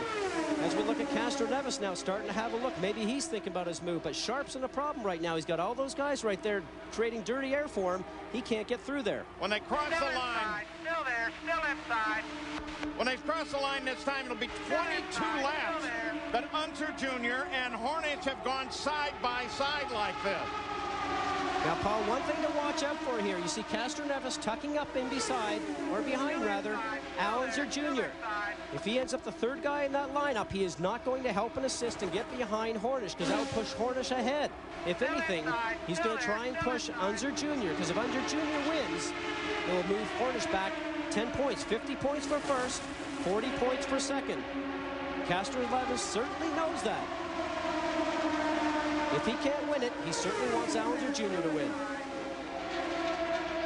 5 laps to go now. Unser Jr. still holding on down low. There's no question about the nature of the finish we're about to see. There's only 1 second that separates first through 11.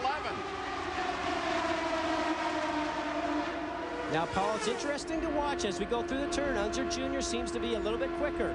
As soon as they come off the turn, for instance, turn 4, Hornish seems to surge ahead. And I almost say that he seems to be ahead at the line. We'll have to see if that's going to be the case on the very final lap. With 4 to go, they continue to test back and forth on one another. There's the line coming. Oh, that's even too close for me to call. Of course, nobody's telegraphed what they're thinking for the last lap either. Brian Barnhart told these guys in this morning's drivers meeting. Whoa! Cheever tries to get down inside Catherine Evans. Doesn't work. Lazier's now up in that fight. Lazier comes up alongside Catherine Evans. Hornish again over the line first. Foot that time. You were lead by 1 foot. See, the teams are watching that. Now it's Kelly's team, their responsibility to get on there and say, hey, you need to try a different line now, Unser Jr. Because right now, you're not leading where it counts. Unfortunately, we can only listen to one radio at a time. You wonder what everybody else is saying. While we listen to Carter, and they pass under the white flag. By just about a foot that time. Paul, there's not a spectator in these stands today that is sitting down right now. 2 by 2, the front 4. The field all tightly bunched together.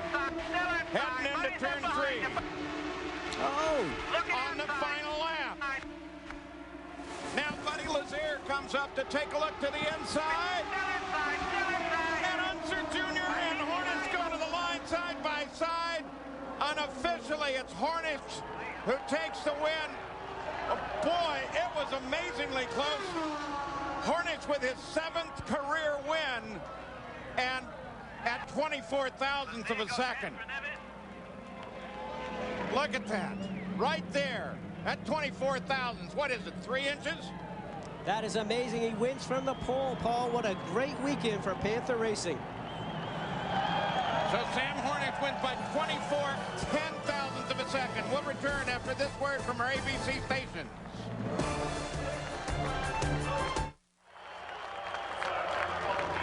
Welcome back to Chicagoland Speedway. Never in the history of auto racing, at least as long as I can remember, as the IRL put on such an incredible race. We saw the closest finish in history just moments ago.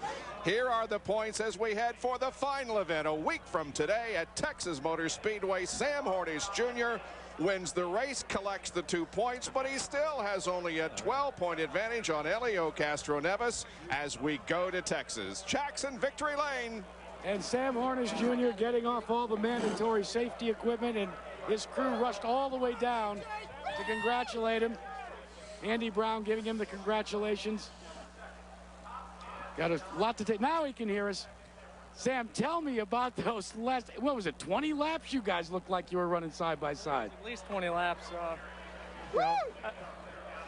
The fastest way around is to push another car around, but it's real hard to pass when you got 2 cars side by side. So I guess, Al wanted to straighten up, and then I wanted to straighten up, and then we just ran side by side because nobody can pass you when you're running side by side. How tense is it when that's happening, or do you get a comfort zone when you're racing side by side, hub to hub with a guy like Al? Having a guy that's experienced like Al, and all the races that I've been in with him, and a lot of respect for it, just like a high-speed pace lap. The point standings now get even tighter. You get 2 points, you get the points for winning. You come out of here with as many possible points as you can get. Thank you. The Pennsylvania Panther team, they worked hard all weekend. They're awesome. Gary? Al Unser being consoled by Tom Kelly, Jim Frudenberg. My goodness. Al, at Texas, when you ran so close to Jeff Ward, we didn't think it could be closer. This one turns out to be closer. Tell us what it was like those last 30 laps. Well, it was a heck of a race. What can I say? I mean, I was trying to time it to where we would be ahead by a nose, and a couple times I tried that if he pulled me a little extra down the backstretch, then I could get into 3, and then I would cross the line first. And And, you know, we were trying to make that happen. He did it. Did you know that he had won? No, I thought I had him. I mean, that's how close it was. I thought I had him because, you know, I planned it just right. And, you know, I thought we were ahead by nose, but 24 10,000ths of a second. Oh, we'll see you in Texas. Yeah, I gotta thank my guys, you know, everybody at Corteco, Bryant. I want to say hi to my kids at home, and you know, this is what racing's all about. We raced nice, fair, clean, and it was exciting, and I hope the fans enjoyed it. Exciting, underlined, italicized, Bob.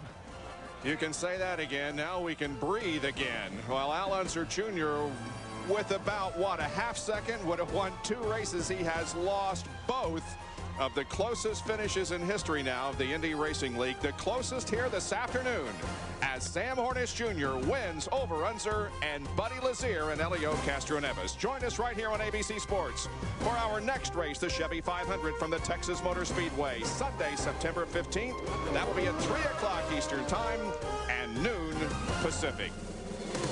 Gilda Barron was taken to the hospital. He was, however, reported to be responsive, alert, and he does apparently have a concussion. Other than that, just a bunch of great racing here this afternoon. Sam Hornish Jr. wins the closest finish in history. ABC Sports is online at ESPN.com. Keyword ABC Sports.